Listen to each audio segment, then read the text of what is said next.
Jonathan, Peet, before we get to the implications of Brexit, can I just ask you, what does it say about the Brexit hardliners that they seem incapable of organising an even half-decent coup? Well, they're capable of certainly damaging the Prime Minister by actually staging this confidence vote. Nobody really expected them to win it. I think the numbers voting against Theresa May were slightly higher than many pundits expected, at 117. So although she is now confirmed as Prime Minister, will carry on for a year, I think her position is slightly weaker than it was before this vote took place. Well, so the outcome weakens her, but does it also weaken the hard Brexiteers because they weren't able to do her more damage? Yes, I think it does. I mean, I think, they've been trying to push her out for some time now.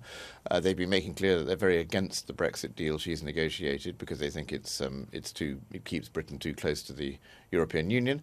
I think the problem that she has now is that it's fairly clear there is not a majority in Parliament for pretty well any Brexit deal at the moment, and negotiating her way through that difficulty for the next sort of 4 or 5 weeks is going to be really testing.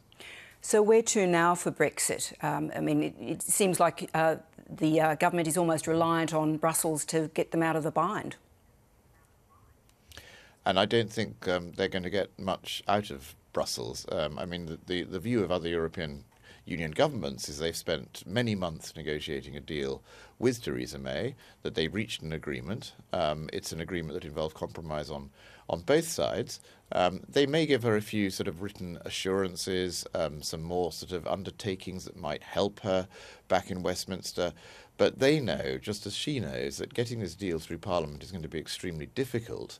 And the question of what happens after that, nobody really knows. If you can't get a deal through Parliament, there is a risk that Britain could leave without any deal at all. There's a possibility that people will say we need more time.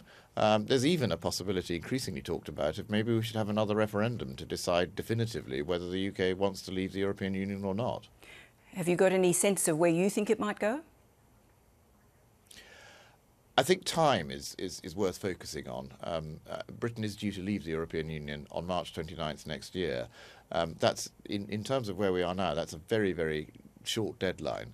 And I just suspect that one way or another during the next month or two, people will find some way of giving the process more time. I'm not quite sure what vehicle will be used for doing that, but very few people, other than a minority of hardline Brexiteers, really want to crash out of the European Union with no deal. So I think that will be avoided somehow, but by extending time, you're still not answering the fundamental question of what kind of deal does Britain want, and does it still want to leave the European Union at all?